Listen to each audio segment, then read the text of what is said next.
Assalamualaikum warahmatullahi wabarakatuh. Jumpa lagi dengan saya Danapati, sarjana ngarit yang selalu konsisten berbagi informasi terkait seputar dunia peternakan, baik itu ruminansia maupun pseudo ruminansia. Baik dulur-dulur dimanapun Anda berada, terima kasih karena telah subscribe ke Sarjana Ngarit. Untuk yang belum subscribe, silahkan segera subscribe agar nantinya tidak ketinggalan informasi-informasi terbaru dari Sarjana Ngarit. Seperti yang dulur-dulur lihat, saat ini di belakang saya ini terhampar luas untuk rumput odot atau kalau orang Jawa bilang gajahan susu. Untuk kebun ini memang sengaja saya tanami rumput odot khusus untuk pakan kambing.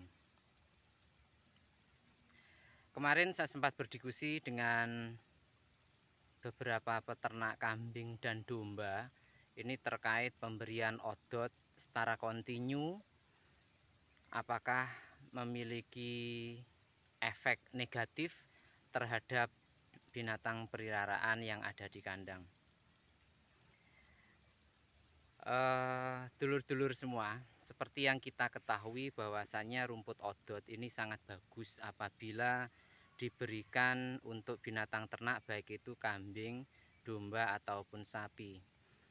Akan tetapi di sini perlu diperhatikan juga bahwasannya di balik kandungan protein yang tinggi yang dimiliki oleh rumput odot, di situ juga terdapat kandungan air yang cukup tinggi pula. Pemberian rumput odot secara kontinu tanpa diselingi dengan pakan lain yang memiliki serat tinggi nanti bisa berakibat pada kambing, domba ataupun sapi mengalami diare atau mencret. Mencret ini lebih disebabkan oleh kandungan tingginya air pada odot tersebut. Saran saya, apabila dulur-dulur ini seperti saya, tanamannya didominasi oleh odot, entah itu 1 minggu sekali atau 1 minggu 2 kali, paling tidak nanti harus ada pakan tambahan lain seperti rumput ataupun dedaunan lain yang memiliki kandungan serat yang tinggi.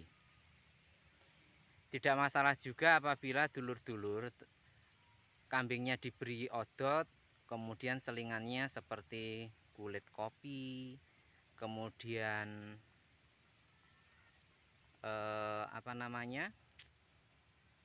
onggok jagung dan lain-lain.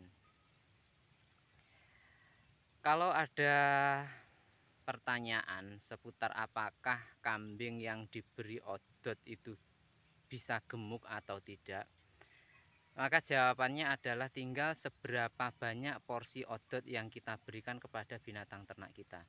Logikanya seperti ini. Ibaratkan saja bahwasannya kambing ini tadi adalah manusia. Ketika dia diberi sate 1 tusuk, kendati protein dari sate itu sangat tinggi, dia tidak akan membuat kenyang apalagi membuat gemuk.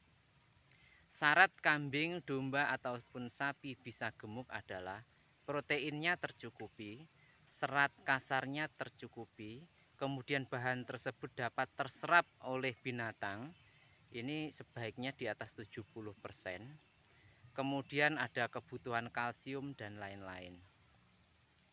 Sangat dianjurkan bagi para peternak untuk memberikan pakan yang variatif kepada binatang ternaknya. Agar apa? Agar nantinya kebutuhan kalsium, kemudian kebutuhan protein, maupun kebutuhan-kebutuhan lain yang dibutuhkan oleh binatang kita yang ada di kandang ini tercukupi. Yang jelas, untuk apabila binatang ternak hanya diberi odot saja itu tidak baik. Karena nanti efek jangka panjangnya adalah terjadinya kekurangan zat tertentu yang dibutuhkan oleh binatang ternak kita. Saran saya, Selain pemberian pakan odot yang diseling dengan dedaunan lain atau bahan komboran ataupun juga ransum lain, sangat penting bagi para peternak memberikan garam ataupun juga pemberian mineral kepada binatang ternak yang ada di rumah, terutama pada saat hamil atau juga pada saat laktasi. Untuk musim hujan seperti ini, karena dedaunan di sini banyak yang masih muda, jika di kemudian hari terjadi permasalahan kambing mengalami diare, tidak perlu khawatir. Nanti dulur-dulur bisa menggunakan daun jambu, daun pisang, ataupun teh pahit untuk mengatasi diare tersebut secara alami.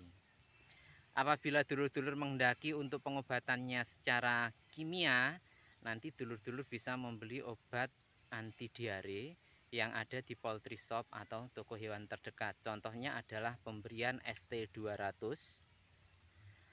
kemudian pemberian diapet yang biasanya digunakan untuk manusia, ataupun obat-obat lain sejenisnya. Baik, dulur-dulur, itu tadi tanggapan saya terkait dengan pemberian odot untuk binatang ternak, baik itu kambing, sapi, ataupun domba. Semoga sedikit ilmu ini nantinya dapat menambah wawasan dulur-dulur semua. Tidak perlu khawatir jika dulur-dulur semua mengalami permasalahan terkait seputar dunia peternakan, baik itu ruminansia maupun pseudoruminansia. Mari kita diskusikan bersama, kita cari solusinya bersama agar nanti ketahanan pangan yang ada di negara kita dapat terwujud. Saya Sarjana Ngarit, sukses untuk kita semua.